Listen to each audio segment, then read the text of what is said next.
Hey guys, Leigh here with the Oxford Street Partners real estate team at Cascade Hassan and Sotheby's International Realty, serving Southwest Washington. Hope you guys are doing well. Coming to you with a new interview today. We met Andrew Chen, a buyer of ours over the last 12 months, and we found his experience and approach in finding a real estate agent to be relatively kind of against the grain. I say that because NAR came out with some statistics that 67% of buyers only interview one agent to move forward with their experience, just one. Now, in our area, there are over 1,800, 2,000 real estate agents that serve our community. So I just wanted to tap in, learn a bit more from that, and see where that goes. So Andrew, thanks for joining us today. Yeah, no problem. One, how's your house? So far, so good. Yeah. You know, we got the normal kinks to iron out when you move in, but finally got that figured out in the last few months. So. Are you enjoying Southwest Washington? I am actually. There's been a heat wave, but other than that, all the amenities were close by. It's good for the kids and everything else. So. Nice. So obviously, we were fortunate enough to connect earlier this year. It was this year, not last year, and I've long been wanting to just kind of go through this chat with you on camera. Sure. If you wouldn't mind, just talk us through what your mindset was on it and what your approach was on how you would go about deciding who to work with. Sure. So I kind of treated finding an agent as the same thing that I would do if I was trying to hire an employee for a job, essentially, because an agent is actually someone who's supposed to do the job for you of finding the right properties, helping you negotiate, any of those type of things. Mm-hmm. And so, as with any business, you probably wouldn't just hire one or interview one person and just hire them on the spot. You'd go through any number of candidates that were qualified before selecting the best one out of the group, right? And especially because a purchase of a home is most likely the largest purchase you're ever going to make in your life, value-wise, monetary value-wise, that it's important. And it's a very personal thing, right? Like, to actually buy a house that suits your needs is actually you have to have that personal relationship with someone. And as with any relationship, whether it's like employee-employer or, it's like significant others or whatever, like, there are people who you can be compatible with and people who you will not be, and people who will serve your needs better or not as well. And I think the same should apply to real estate agents across the board. So I wasn't really willing to just go with the first person that I talked to. It was more just a compare and contrast and try to pick the best fit for my needs, at least. Right. How many did you end up interviewing? I interviewed 7. Okay. And it's free, right? You can just call people, but it takes time, I guess. Each one I probably spent about half an hour with for the first interview, and I interviewed 3 rounds, which might be excessive, but I wanted to be sure. I think it serves a lot of different advantages to do this, because then you kind of know what's out there, right? Not just in terms of people and their personalities, but also I learned a lot through the process of what services are actually offered or not offered by different real estate agents. I kind of picked up on, you go through a list of questions and you ask basic ones in the beginning, right? Like, how long have you been doing it? And you also learn about the area that you're looking for. In this case, Southwest Washington. I didn't know a lot about it, but after telling these agents my situation and what I'm looking for and hearing the response of which areas you should go for, it helped narrow down which areas I should actually be focused on based on kind of a consensus. Everyone was saying stuff. Like 9 out of 10 times or whatever, you would hear this area pop up of like, oh, it's Philida or Fisher's Land or whatever it is in the area, that it was like, okay. And I kind of mentally made a note. So it's almost like free advice as well. Absolutely. Without any sort of commitment. Yeah. Now, did you have criteria in, obviously, I think for any job, right? Yeah. There's a job description, an idea of personality, perhaps. What things were you seeking to dissect the 7? Yeah. So I think there's some that are for everybody, and some are very specific to my scenario, right? I think the personality fit part of it can't really be overlooked. right? It's just people respond to different things and approach problems differently and communicate differently. So in like as an example, in my particular case, I don't think it would have been great for me to get someone who's like ultra conservative or serious about things, because I like to joke around and I'm sarcastic, and you know, those things might not have resonated either way, right? So there's that can I work with this person and have fun doing it aspect, right? That kind of gets overlooked. And then obviously, like, I wanted people who had knowledge of the area. So that requires a little bit of research, right? And you hear all these things, and that's where the point I just made came up, where if you hear the same areas come up and someone you talk to is just from left field going off about different stuff, that person probably, in all likelihood, isn't very familiar with the area, and you can kind of weed it out that way as well, because there's a certain consistency that's kind of maintained based on needs. And on top of that, it's kind of like, will this person be able to get the job done? Basically, it's going back to the whole, if I'm interviewing someone for a job, right? At the end of the day, as much as you want this to be a personal relationship and everything, it still is a business, right?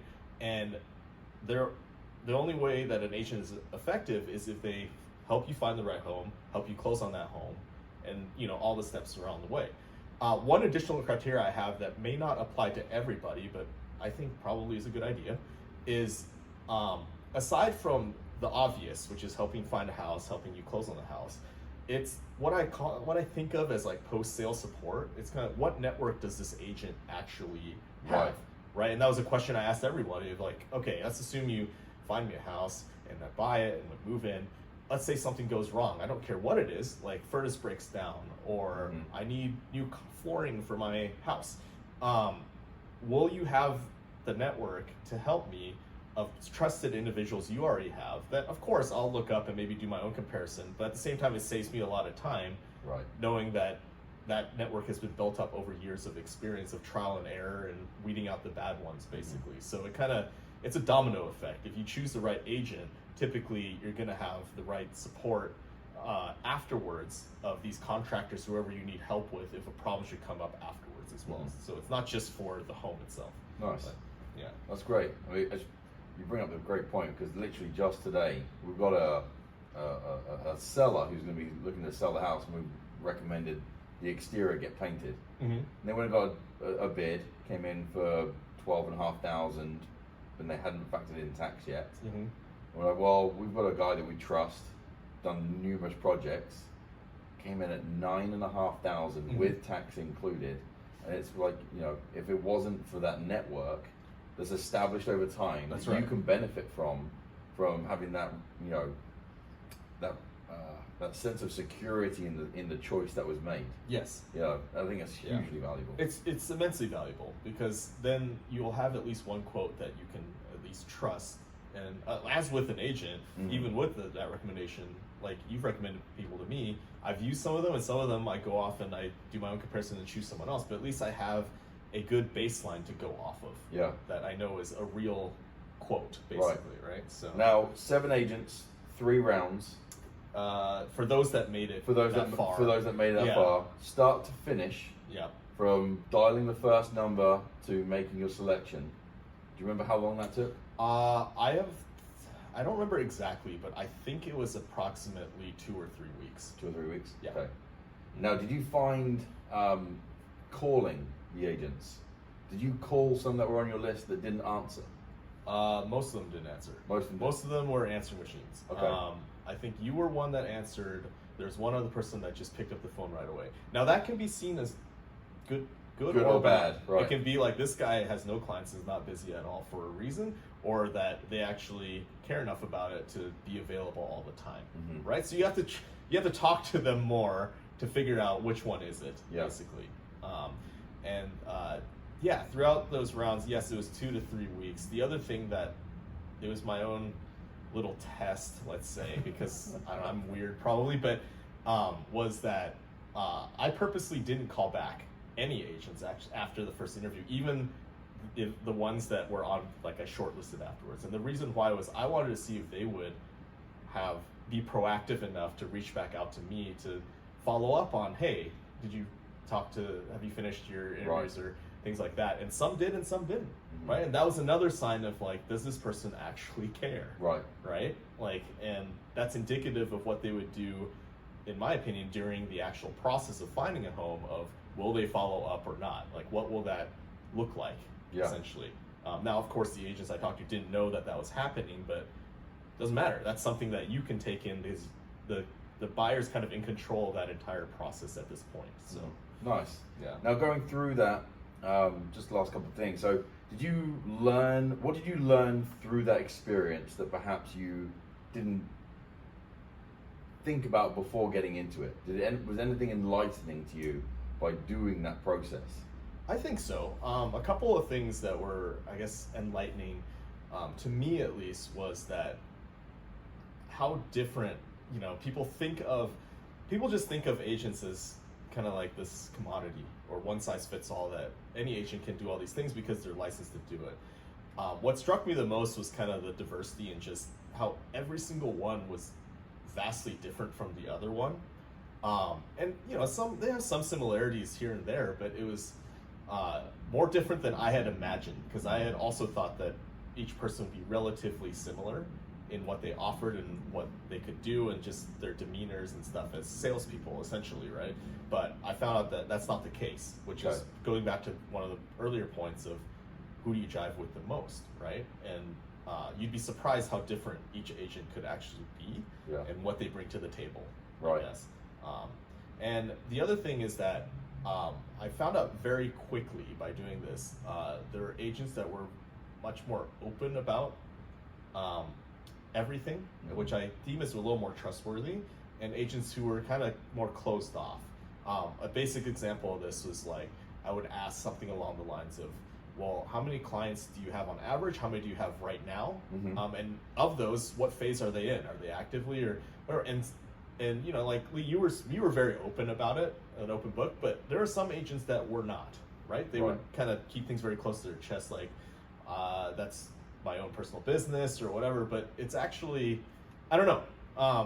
That was something that was, to me, the vast amount of responses that I got to a question like that was very telling, so to speak, of kind of the type of people that at least I want to work with. That doesn't mean like the agents that don't disclose this are bad. It just means it's more of a fit thing. Right? I think it ties in with that, hey, you're interviewing for a job. Exactly. Right? Yeah.